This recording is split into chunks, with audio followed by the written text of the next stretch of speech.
Bien, obsérvate cómo nuestro React Element, como ya vimos, pues se reduce a un pojo. Si guardamos, recargamos, pues fíjate cómo se reduce a un solo pojo. Esto se conoce en este momento, en este punto, esto se conoce como un React Element. ¿Por qué React Element? Porque solamente retorna JSX. Ya cuando se sale a un componente, ya cuando trabajamos con JSX dentro de un componente, pues ya no se conoce, ya pasa a ser de un React Element a un React Component, aunque los términos se usan indistintamente. Entonces en este punto se conoce como React Element porque solamente retorna JSX, no está envuelto en un componente.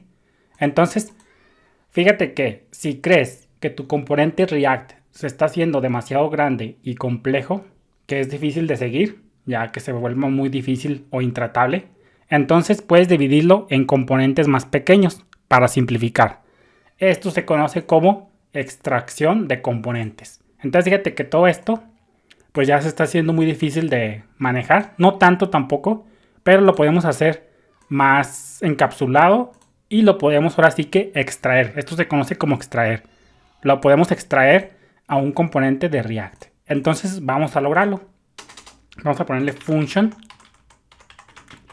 app, va a recibir props, y entonces todo esto lo extraemos, todo este JSX lo extraemos a un componente. Entonces lo extraemos y lo ponemos acá en un componente. Entonces aquí hacemos el return, todo muy bien. Y aquí básicamente hacemos eso mismo. Fíjate, vamos a ponerle aquí esto. Entonces aquí ponemos esto, formateamos un poco mejor y ahí está ya nuestro componente.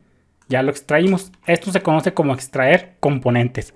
Extrajimos, o no sé cómo se pronuncie, extrajimos JSX y lo pusimos en un componente. Esto se conoce como extraer. Vuelvo a repetir.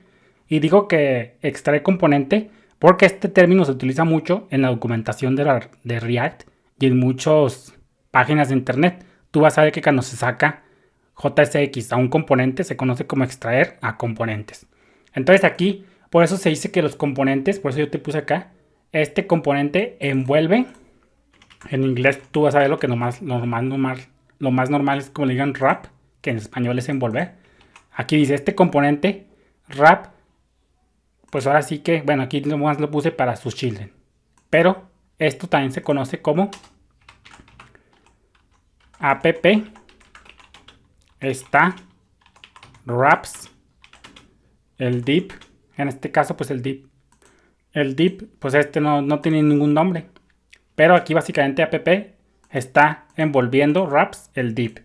Por eso se dice que los componentes envuelven al JSX, encapsulan. Acuérdate que ya vimos esto. Esto ya, en este punto, esto ya no es un React Element, sino que es ahora un React Component. Pero pues el término se utiliza indistintamente. Entonces fíjate cómo aquí estamos envolviendo ya nuestro JSX y lo estamos encapsulando o lo estamos envolviendo en un componente.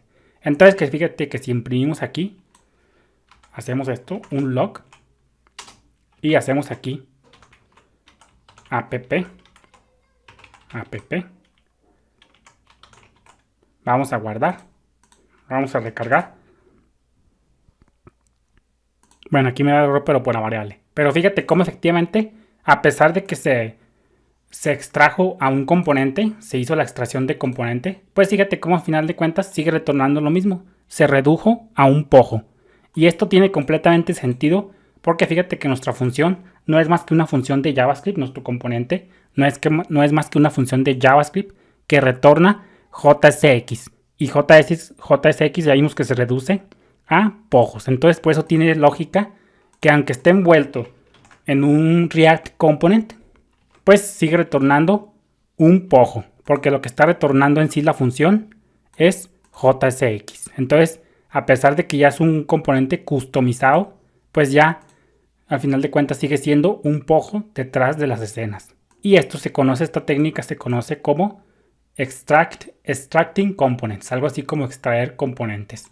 Y esto se hace pues por así que para reutilizar todo y encapsular todo cuando tus JSX, tu interfaz de usuario es larga y la quieres hacer en componentes un poco más pequeños. Entonces esto nos lo podemos llevar acá en el render, ya para quitar ese error. Y aquí le pondríamos app, guardamos. Acuérdate que si no tiene closing tag se pone la diagonal al final. Guardamos, recargamos. Y fíjate cómo efectivamente estamos llegando a lo mismo. Esto es lo que tú vas a ver allá afuera en el campo de batalla. Que toda tu aplicación, ahorita la aplicación es muy sencillita, pero cuando tú tengas interfaces más sofisticadas aquí en React, el patrón que tú vas a ver allá afuera en el campo de batalla es que toda nuestra interfaz de usuario se encapsula en un solo componente raíz, por decirlo de una manera. Entonces este patrón tú lo vas a ver seguido y por eso te dije yo desde un principio, al principio de estos videos, que el root.render, o es decir el método render, casi siempre lo vas a ver una sola vez porque se monta la raíz toda tu aplicación, ya sea tus dips de tus section, tus headings, tu footer, todo se va a encapsular dentro de un componente raíz, que por lo normal es que le pongan app. Y entonces aquí todo nuestro chorizote quedó encapsulado y simplemente renderizamos un solo componente que abarque a todos los demás componentes de nuestra interfaz de usuario. Entonces, este patrón es muy común y seguimos avanzando. Bendiciones.